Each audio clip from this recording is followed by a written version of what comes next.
Frederick is an epic poet, rhapsode, poet critic, and the author or editor of 10 books. Mr. Glaysher studied writing with the poet Robert Hayden, edited his prose and poetry, and made Hayden a character in his epic poem, The Parliament of Poets, which he'll be reading from this evening. In 1977, Glaysher took a theater course in the interpretive reading of poetry, learning that the Greek rhapsodes would travel through ancient Greece reciting Homer. Before long, the idea of writing an epic poem became compelling, and the dream that one day he might also revive the art of the rhapsode. So we are going to hear Frederick read from his Parliament of Poets. The sound of tightly stretched hide, chanting of many braves, pounding of hearts, clearing a space, poets made room for a young Lakota Indian brave, strong and virile, raising a hoop before him, dancing the hoop dance of his people, the hoop dance of all the peoples of Mother Earth, far above. All the peoples of far above, while all stood round, the poets and seers, shamans and singers, griots and troubadours, bards and rhapsodes, watching him pounding moon dust, mesmerized, for he danced in another world, the world, as it were, of the moon.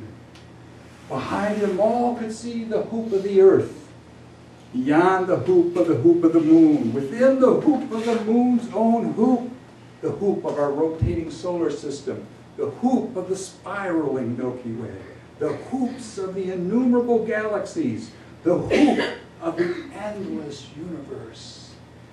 His long braids spun with the planets, spinning on their axes as he weaved in and out and through 9 hoops, and the pounding of the drums pulsed through the arteries of the universe.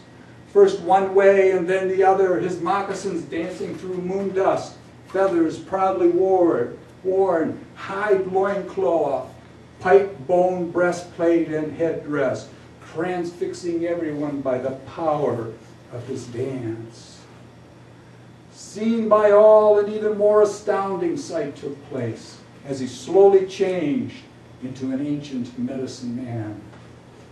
Standing proud and noble, holding a sacred poop stick, a medicine wheel with 7 feathers suspended from it. The youth was gone. Black Elk stood before us. Behold the earth, he commanded, gesturing with his coop stick, directing our gaze, rising like a hoop of many peoples. It is holy, being endless, broken like a ring of smoke. The broken hoop begins to heal, to encircle the Indian nation. All nations once again heal. All the universe seemed to listen. In a sacred manner, wide as starlight, though broken and scattered, Black Elk moved toward me. Lifting his coop stick to earth, the holy tree will heal and flourish. Poets and shamans, bring the people back into the sacred hoop, that they might walk again the red road in a sacred manner, pleasing to Wankatanka, the great mystery, Gitche Manito, the great spirit, the great Father, beyond all the names of my people, the spirit of the universe. Looking out over the Sea of Tranquility at the sea of faces following his every word, Black Elk said, though nations are in despair, teach this poet your strong medicine, that he might help mankind walk the good road again. Coming down from the module, I stood before Black Elk, struggling with emotion, speechless, overcome by the vision of his words. Black Elk began chanting, raising the hoop, raising the vision of man, not white nor red, but human, before the universe, the good earth spinning in the background. And then he said, "It is hard to follow the great vision in the world of darkness. Many men get lost among the shadows." Turning round to all the assembled poets on all sides, Black Elk said, "We must be the pathfinders for this poet. Guide him through the forests of memory on the right path.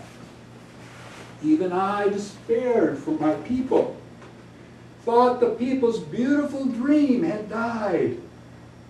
I to whom was given so great a vision.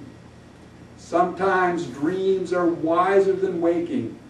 We know the center is not dead, cannot die. The great mystery watches all his children. Help this poet tend the sacred tree, bloom again at the center of the hoop. If your medicine is strong, pour it forth." And then from the Indian hunting party, another chief stepped forward, Chief Seattle, in full regalia, a headdress of eagle feathers and brocade flowing down behind him. Standing next to Black Elk, Chief Seattle said, "Gazing at our planet, every part of Earth is sacred to our people. Pine needles and sandy shores, dark woods and meadows, the humming insect and the howling wolf, all are holy. The earth is our mother. What befalls her befalls the sons of earth. Earth does not belong to man. Man belongs to earth. The great mystery has woven this web. Man is but a strand within it. Our God is the God of all people. The earth is precious to him. To harm the earth is to heap contempt upon him. We must preserve the land for all children. There is only one God, and we are brothers after all. Black Elk, you must teach this poet your strong medicine. Take him to the caves below, before our time, before our people cross the land in ice. Into the deep caves of the past, as into a sweat lodge he must go. Teach him the ways of earth people, so that his tongue might chant the song that will help the world tree grow again. At last, a great circle of peace whooped the globe. With those words, the great chief passed into the hunting party, his words in the moon air leaving all pondering deeply what he had said.